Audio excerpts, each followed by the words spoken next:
नमस्कार। आज हम भारत के न्यायिक तंत्र की गहराइयों में उतर रहे हैं और खास तौर पर हम आज बात करेंगे अधीनस्थ न्यायालयों की, जिन्हें सबॉर्डिनेट कोर्ट्स भी कहते हैं। नमस्कार। हाँ, ये वो अदालतें हैं जो हमारे हाई कोर्ट्स के नीचे काम करती हैं और सच पूछिए तो आम जनता का न्याय से पहला वास्ता इन्हीं अदालतों में पड़ता है। बिल्कुल सही कहा। ये न्याय व्यवस्था की रीढ़ हैं एक तरह से। जी तो आज हम इन्हीं की बात करेंगे। जी। हमारे पास इसके लिए संविधान के कुछ महत्वपूर्ण अनुच्छेद हैं। भाग 6 में अनुच्छेद 233 से 237 और कुछ अन्य संबंधित दस्तावेज भी हैं। हाँ, और हमारा मकसद है कि हम इन अदालतों की जो संवैधानिक स्थिति है, मतलब कॉन्स्टिट्यूशन में इनकी क्या जगह है, इनमें न्यायाधीशों की, जजों की नियुक्ति कैसे होती है, उनकी प्रक्रिया क्या है, और सबसे जरूरी इनका पूरा ढांचा कैसा है, इनकी संरचना और इनका क्षेत्राधिकार मतलब जुरिस्डिक्शन क्या है, ये सब हम विस्तार से समझने की कोशिश करेंगे। बहुत बढ़िया। तो ये एक तरह से पूरी एनाटॉमिकल स्टडी होगी सबॉर्डिनेट कोर्ट्स की। चलिए फिर शुरू करते हैं। कहाँ से शुरू करें? संविधान से? हाँ, मेरे ख्याल से वहीं से शुरू करना सबसे सही रहेगा, संवैधानिक नींव से। तो संविधान का भाग 6 और उसमें अनुच्छेद 233 से 237 ये खास तौर पर इन्हीं अदालतों के लिए हैं। ठीक है। ये अनुच्छेद न सिर्फ इनके संगठन की बात करते हैं, बल्कि ये भी सुनिश्चित करते हैं कि ये अदालतें कार्यपालिका मतलब एग्जीक्यूटिव से स्वतंत्र रहें। ये बहुत महत्वपूर्ण पहलू है। हाँ, ये स्वतंत्रता तो न्यायपालिका के लिए सबसे जरूरी है। तो सबसे पहला अनुच्छेद है 233। ये किसके बारे में? अनुच्छेद 233 खास तौर पर जिला न्यायाधीशों यानी डिस्ट्रिक्ट जजेस की नियुक्ति के बारे में है। अच्छा, डिस्ट्रिक्ट जजेस ये जिले की सबसे बड़ी अदालत के जज होते हैं ना? जी हाँ, आमतौर पर सिविल और क्रिमिनल दोनों मामलों में ये जिले के प्रमुख न्यायाधीश होते हैं। तो अनुच्छेद 233 कहता है कि इनकी नियुक्ति, इनकी पोस्टिंग और इनकी पदोन्नति मतलब प्रमोशन ये सब राज्य के राज्यपाल यानी गवर्नर करेंगे। गवर्नर करेंगे, ओके। हाँ, लेकिन इसमें एक बहुत महत्वपूर्ण शर्त है। गवर्नर ये सब उस राज्य के हाई कोर्ट से परामर्श करने के बाद ही करेंगे। Consultation with the high court. अच्छा, तो हाई कोर्ट की सलाह लेना जरूरी है? जरूरी ही नहीं, ये एक तरह से बाध्यकारी सलाह मानी जाती है कई मामलों में। सुप्रीम कोर्ट ने भी इसकी व्याख्या की है कि ये सिर्फ एक औपचारिकता नहीं है। हाई कोर्ट का परामर्श बहुत वजन रखता है। क्यों? ऐसा क्यों है कि हाई कोर्ट की सलाह इतनी महत्वपूर्ण है? देखिए, हाई कोर्ट ही उस राज्य की सर्वोच्च न्यायिक संस्था है। उसे पता होता है कि न्यायिक कार्य के लिए कौन व्यक्ति उपयुक्त है, किसकी क्षमता है, किसका अनुभव काम आएगा। और सबसे बड़ी बात, ये न्यायिक स्वतंत्रता सुनिश्चित करता है।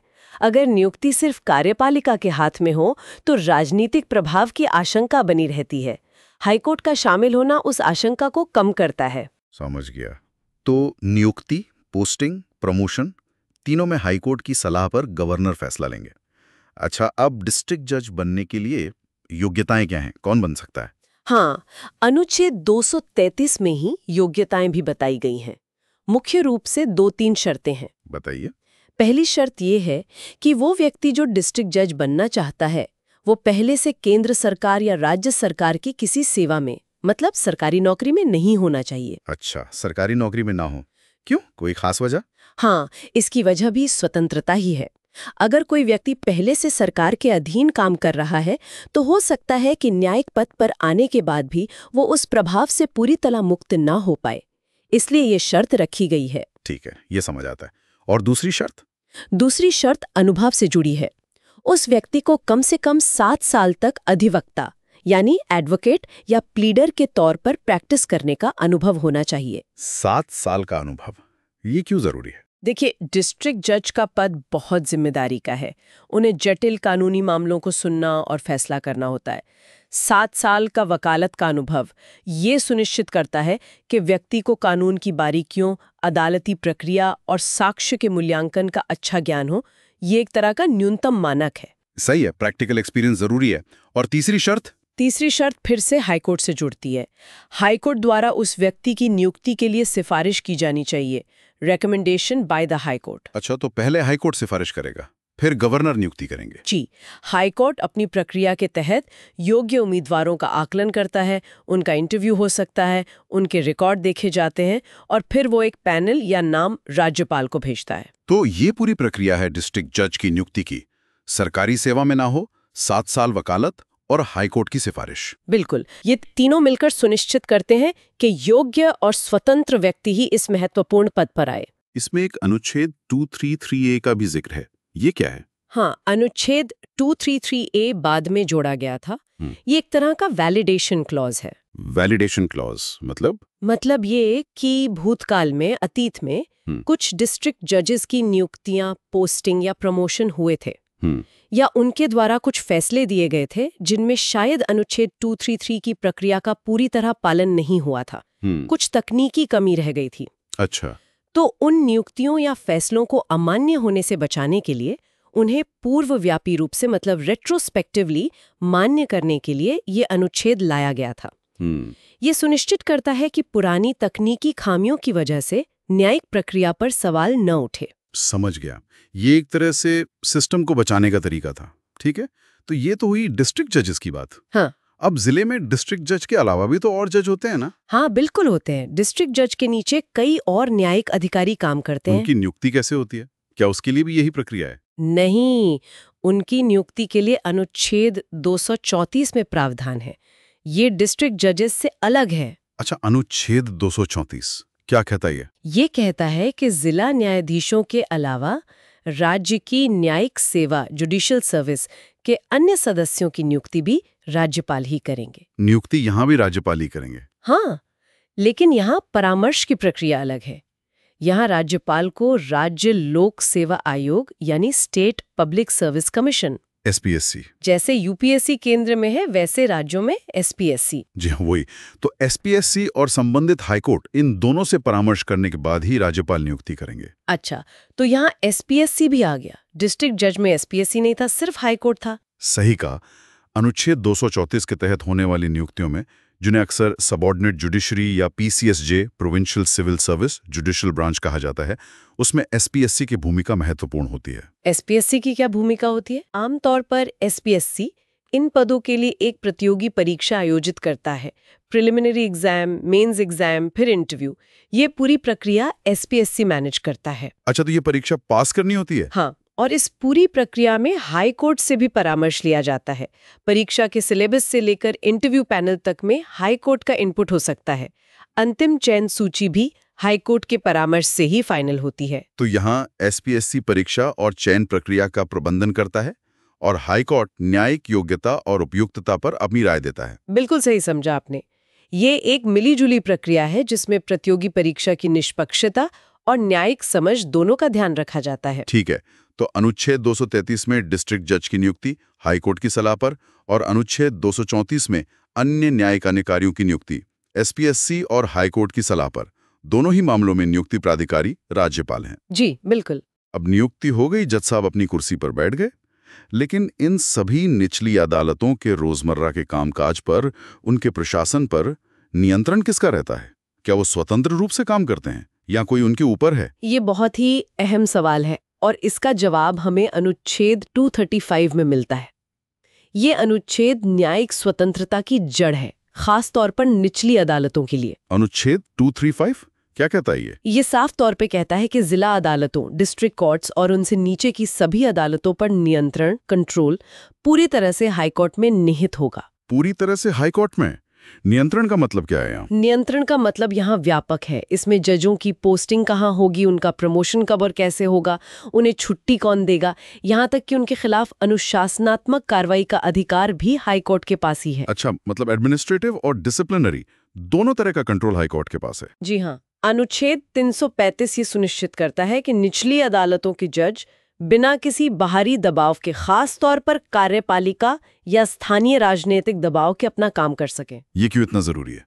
स्थानीय दबाव की आशंका ज्यादा होती है क्या? देखिए, जमीनी स्तर पर काम करते हुए जजों को कई तरह की संवेदनशील स्थितियों का सामना करना पड़ता है। स्थानीय प्रभाव वाले लोग या कभी-कभी सरकारी अधिकारी भी मुकदमों को प्रभावित करने की कोशिश कर सकते हैं। अगर इन जजों का ट्रांसफर, प्रमोशन या उनके खिलाफ कार्यवाही का डर कार्यपालिका के हाथ में होगा तो उनकी निष्पक्षता पर असर पड़ सकता है, वो दबाव में आ सकते हैं। सही बात है। इसलिए संविधान निर्माताओं ने बहुत सोच समझकर ये नियंत्रण हाई कोर्ट को दिया है। हाईकोर्ट एक तरह से इन जजों के लिए कवच का काम करता है, उन्हें बाहरी हस्तक्षेप से बचाता है और उनकी स्वतंत्रता सुनिश्चित करता है। तो ये अनुच्छेद 335 वास्तव में निचली न्यायपालिका की स्वतंत्रता की गारंटी है। बिल्कुल, ये हाईकोर्ट को एक अभिभावक की भूमिका देता है अपनी अधीनस्थ अदालतों के लिए। ठीक है, तो नियुक्ति की प्रक्रिया समझी, नियंत्रण समझा। अब अगला अनुच्छेद है 236। इसमें कुछ परिभाषाएं दी गई हैं ना? हाँ, अनुच्छेद 236 कुछ शब्दों की व्याख्या करता है जो इस पूरे अध्याय में इस्तेमाल हुए हैं, ताकि कोई भ्रम न रहे। जैसे कि जिला न्यायाधीश शब्द, क्या इसका मतलब सिर्फ वही जज है जिसे डिस्ट्रिक्ट जज कहा जाता है? नहीं, ये शब्द काफी व्यापक अर्थों में इस्तेमाल हुआ है। अनुच्छेद 236 बताता है कि जिला न्यायाधीश की अभिव्यक्ति में कौन-कौन शामिल है। कौन-कौन शामिल है? इसमें शामिल है सिटी सिविल कोर्ट के जज, अगर किसी शहर में है, एडिशनल डिस्ट्रिक्ट जज, जॉइंट डिस्ट्रिक्ट जज, असिस्टेंट डिस्ट्रिक्ट जज, लघु वाद न्यायालय के मुख्य न्यायाधीश, चीफ जज of a small cause court, मुख्य presidency magistrate, additional chief presidency magistrate, सत्र न्यायाधीश, सेशंस जज, एडिशनल सेशंस जज और असिस्टेंट सेशंस जज। अरे, ये तो बहुत लंबी लिस्ट है। मतलब डिस्ट्रिक्ट जज के पद के समकक्ष या उनसे मिलते जुलते कई और पद भी इसी परिभाषा में आ जाते हैं। जी, मूल रूप से जिले के स्तर पर जो वरिष्ठ न्यायिक अधिकारी हैं, चाहे वो सिविल मामलों को देख रहे हों या आपराधिक मामलों को या विशेष अदालतों में हों, उन्हें इस परिभाषा में शामिल किया गया है ताकि अनुच्छेद 233 और 235 के प्रावधान उन पर भी लागू हो सकें। अच्छा, ये स्पष्टीकरण जरूरी था। और एक और परिभाषा है न्यायिक सेवा, जुडिशियल सर्विस। इसका क्या मतलब है? न्यायिक सेवा का मतलब है एक ऐसी सेवा जिसमें विशेष रूप से एक्सक्लूसिवली ऐसे व्यक्ति शामिल हों जो जिला न्यायाधीश के पद को या जिला न्यायाधीश के पद से नीचे के अन्य सिविल न्यायिक पदों को भरते हैं। एक्सक्लूसिवली मतलब सिर्फ जजों की सेवा? हाँ, इसका मतलब है कि ये सेवा सिर्फ न्यायिक अधिकारियों के लिए है। इसमें कोई प्रशासनिक या कार्यकारी अधिकारी शामिल नहीं होंगे। ये फिर से न्यायपालिका को कार्यपालिका से अलग रखने का एक तरीका है। ये सेवा सिर्फ सिविल न्यायिक पदों की बात करती है। ठीक है, तो अनुच्छेद 236 ने शब्दों के अर्थ स्पष्ट कर दिए। अब आखिरी अनुच्छेद इस भाग का है अनुच्छेद 237। ये क्या कहता है? अनुच्छेद 237 राज्यपाल को एक खास शक्ति देता है। क्या शक्ति? राज्यपाल एक सार्वजनिक अधिसूचना, पब्लिक नोटिफिकेशन जारी करके ये निर्देश दे सकते हैं कि इस अध्याय के जो प्रावधान है, मतलब नियुक्ति, नियंत्रण आदि से जुड़े नियम, वो राज्य में किसी खास वर्ग या वर्गों के मजिस्ट्रेटों पर भी लागू होंगे। अच्छा, मजिस्ट्रेटों पर? मतलब जो न्यायिक सेवा के सदस्य नहीं है, उन पर भी? हाँ, कुछ मामलों में जो मजिस्ट्रेट एग्जीक्यूटिव मजिस्ट्रेट्स होते हैं या विशेष प्रकार के मजिस्ट्रेट होते हैं, अगर जरूरत महसूस हो तो राज्यपाल अधिसूचना जारी करके उन्हें भी हाई कोर्ट के नियंत्रण या इस अध्याय के अन्य प्रावधानों के दायरे में ला सकते हैं। ये राज्य की जरूरत के हिसाब से लचीलापन देता है। ये एक तरह की इनेबलिंग प्रोविजन है। ठीक है, तो ये हमने अनुच्छेद 333 से 337 तक का पूरा संवैधानिक ढांचा समझ लिया। नियुक्ति कैसे होती है, नियंत्रण किसका है और परिभाषाएं क्या हैं। जी हाँ, ये नींव है। इन अनुच्छेदों ने ही अधीनस्थ न्यायपालिका की स्वतंत्रता और संरचना को आकार दिया है। बिल्कुल। अब इस नींव पर जो इमारत खड़ी है, यानी इन अदालतों की वास्तविक संरचना और उनका अधिकार क्षेत्र, स्ट्रक्चर एंड जुरिस्डिक्शन, उस पर आते हैं। क्या ये पूरे भारत में एक जैसा है या राज्यों में फर्क होता है? देखिए, मूल ढांचा तो कमोबेश एक जैसा है, जो CrPC code of criminal procedure और CPC code of civil procedure और राज्यों के अपने सिविल कोर्ट एक्ट से तय होता है। लेकिन हाँ, राज्यों के बीच कुछ नामों में, कुछ आर्थिक सीमाओं में थोड़ा बहुत अंतर जरूर मिलता है। ठीक है, तो हम एक सामान्य पैटर्न समझने की कोशिश करते हैं। सबसे ऊपर तो हाई कोर्ट हो गया। हाई कोर्ट के ठीक नीचे जिले में कौन सी अदालत होती है? हाई कोर्ट के ठीक नीचे हर जिले में या कुछ छोटे जिलों को मिलाकर एक सेशन डिवीजन में सर्वोच्च न्यायिक प्राधिकरण होता है, जिला और सत्र न्यायाधीश का न्यायालय, court of district and sessions जज। जिला और सत्र न्यायाधीश ये एक ही व्यक्ति होता है या अलग अलग? आमतौर पर ये एक ही व्यक्ति होता है जो दोनों तरह के काम करता है। जब वो सिविल मामलों की सुनवाई करते हैं तो उन्हें जिला न्यायाधीश, डिस्ट्रिक्ट जज कहा जाता है। अच्छा, सिविल मामलों में डिस्ट्रिक्ट जज। हाँ, और इनके पास दो तरह का क्षेत्राधिकार होता है, मूल और अपीलीय। ओरिजिनल और एपेलेट हाँ। दोनों मतलब? ओरिजिनल जुरिस्डिक्शन का मतलब है कि कुछ खास तरह के सिविल मामले सीधे डिस्ट्रिक्ट जज के पास दायर किए जा सकते हैं, जैसे कि गार्डियनशिप के मामले, दिवालियापन के मामले या जमीन अधिग्रहण से जुड़े कुछ मामले। और अपीले जुरिस्डिक्शन का मतलब है कि उनके नीचे की जो सिविल अदालतें हैं, जैसे सबऑर्डिनेट जज या मुंसिफ, उनके फैसलों के खिलाफ अपील डिस्ट्रिक्ट जज के पास सुनी जाती है। अच्छा, तो वो पहली अदालत भी हो सकते हैं और अपीली अदालत भी? जी हाँ, सिविल मामलों में। अब जब यही न्यायाधीश आपराधिक मामलों की सुनवाई करते हैं तो उन्हें सत्र न्यायाधीश यानी सेशंस जज कहा जाता है। सेशंस जज। जी। तो सारे गंभीर आपराधिक मामले यहीं सुने जाते हैं? हाँ, जो मामले मजिस्ट्रेट की अदालत में ट्रायल के लिए बहुत गंभीर होते हैं, जैसे हत्या, डकैती, रेप या ऐसे अपराध जिनमें सजा बहुत ज्यादा हो सकती है, वो सेशंस कोर्ट में ही ट्रायल के लिए आते हैं। इन्हें सेशन ट्रायल कहते हैं। और सेशंस जज की सजा देने की शक्ति कितनी होती है? सेशंस जज कानून द्वारा ऑथराइज्ड कोई भी सजा दे सकते हैं, जिसमें आजीवन कारावास, लाइफ इम्प्रिजनमेंट और मृत्युदंड, डेथ पेनल्टी भी शामिल है। मृत्युदंड भी? हाँ, सेशंस जज मृत्युदंड की सजा सुना सकते हैं, लेकिन इसमें एक बहुत महत्वपूर्ण सुरक्षा कवच है। अगर सेशंस जज मृत्युदंड देते हैं तो उस सजा को लागू करने से पहले हाई कोर्ट द्वारा उसकी पुष्टि या कॉन्फर्मेशन होना अनिवार्य है। बिना हाई कोर्ट की पुष्टि के मौत की सजा नहीं दी जा सकती। ये बहुत जरूरी प्रावधान है। तो डिस्ट्रिक्ट एंड सेशंस जज जिले की सबसे बड़ी अदालत होगी, सिविल और क्रिमिनल दोनों में। इनके पास और क्या शक्तियां होती हैं? न्यायिक शक्तियों के अलावा डिस्ट्रिक्ट जज के पास अपने जिले की सभी अधीनस्थ अदालतों पर प्रशासनिक और पर्यवेक्षी शक्तियां, एडमिनिस्ट्रेटिव एंड सुपरवाइजरी पावर्स भी होती हैं, जैसे कि काम का बंटवारा करना, रिकॉर्ड्स का निरीक्षण करना और हाई कोर्ट के निर्देशों का पालन सुनिश्चित करवाना। वो जिले की न्यायपालिका के मुखिया की तरह काम करते हैं। समझ गया। अब डिस्ट्रिक्ट एंड सेशंस जज के नीचे कौन-कौन सी अदालतें होती हैं? पहले सिविल साइड की बात करते हैं। सिविल साइड पर डिस्ट्रिक्ट जज के नीचे आमतौर पर 2 स्तर की अदालतें होती हैं। एक होती है अधीनस्थ न्यायालय, कोर्ट ऑफ सबऑर्डिनेट जज, और दूसरी होती है मुंसिफ का न्यायालय, कोर्ट ऑफ मुंसिफ। कुछ राज्यों में इनके नाम अलग भी हो सकते हैं, जैसे कहीं सिविल जज सीनियर डिवीजन और सिविल जज जूनियर डिवीजन कहा जाता है। अच्छा, सबऑर्डिनेट जज और मुंसिफ, इनके काम में क्या फर्क है? मुख्य फर्क इनके आर्थिक क्षेत्राधिकार, पेक्यूनियरी ज्यूरिसडिक्शन में होता है। मतलब वो कितनी रकम तक के सिविल दावों की सुनवाई कर सकते हैं। कितना होता है ये क्षेत्राधिकार? सबऑर्डिनेट जज या सिविल जज सीनियर डिवीजन के पास अक्सर असीमित आर्थिक क्षेत्राधिकार, अनलिमिटेड पेक्यूनियरी ज्यूरिसडिक्शन होता है। मतलब वो किसी भी कीमत के सिविल मामले सुन सकते हैं, चाहे वो करोड़ों का ही क्यों न हो।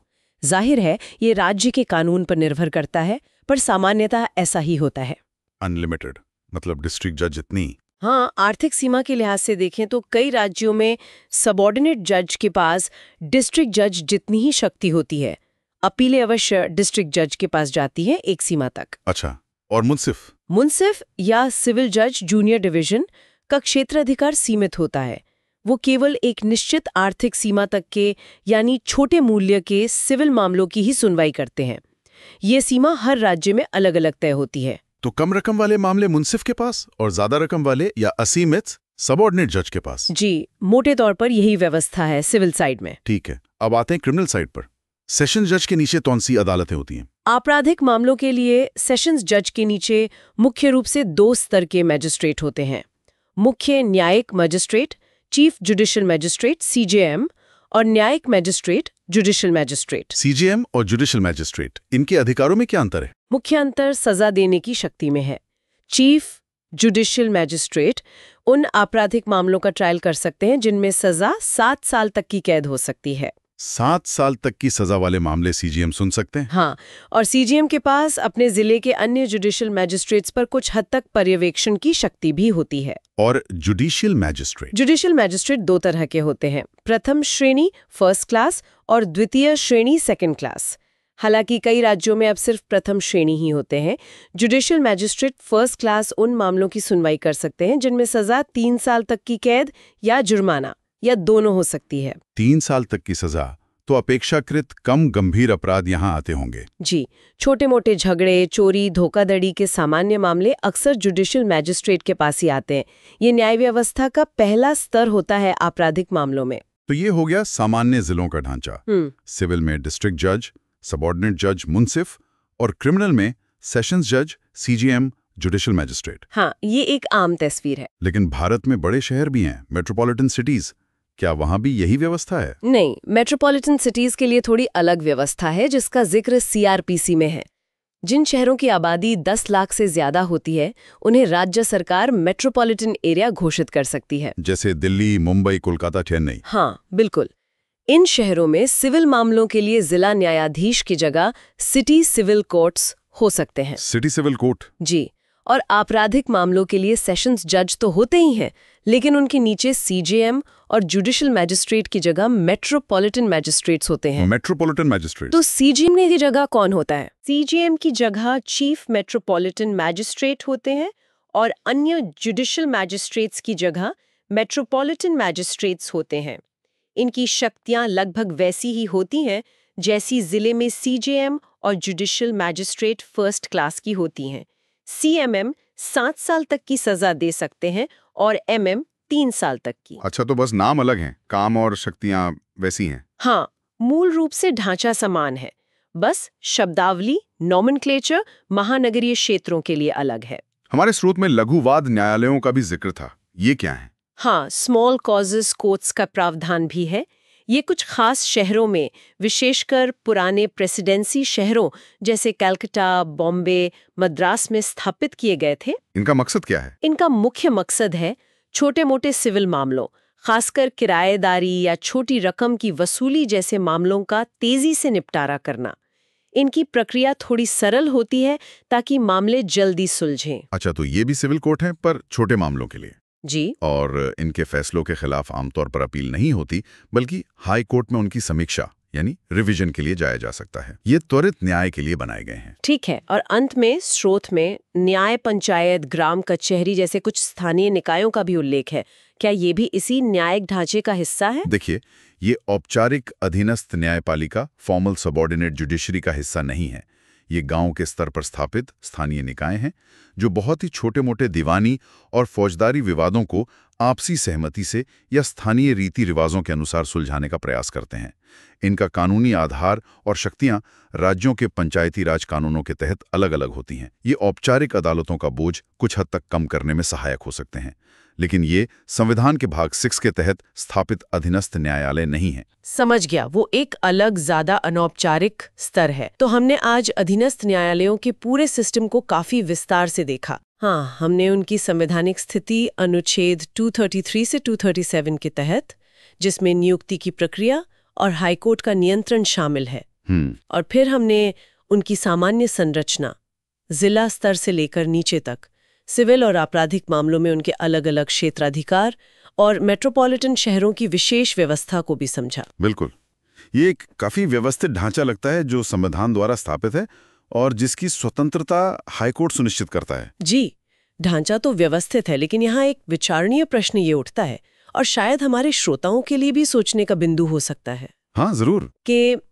जमीनी हकीकत में जहां मुकदमों का अंबार है, आबादी बढ़ रही है और लोगों की अपेक्षाएं भी बढ़ रही हैं, वहां ये संरचित पदानुक्रम, ये पूरा सिस्टम न्याय सुनिश्चित करने में कितना प्रभावी है? ये वाकई एक बड़ा सवाल है। आज की जो ज़रूरतें हैं, जो चुनौतियां हैं, जैसे मामलों में देरी, जजों की कमी, बुनियादी ढांचे की समस्याएं, उनको देखते हुए इस व्यवस्था में कहां-कहां सुधार की गुंजाइश है? क्या मौजूदा ढांचा पर्याप्त है या इसमें कुछ बुनियादी बदलावों की ज़रूरत है ताकि न्याय वास्तव में सुलभ, सस्ता और त्वरित हो सके? ये वो सवाल है जिन पर लगातार मंथन जरूरी है। बिल्कुल सही कहा। ये ढांचा संवैधानिक रूप से मजबूत है, लेकिन इसकी प्रभावशीलता और आज की चुनौतियों के संदर्भ में इसका मूल्यांकन लगातार होते रहना चाहिए। बहुत ही महत्वपूर्ण चर्चा रही।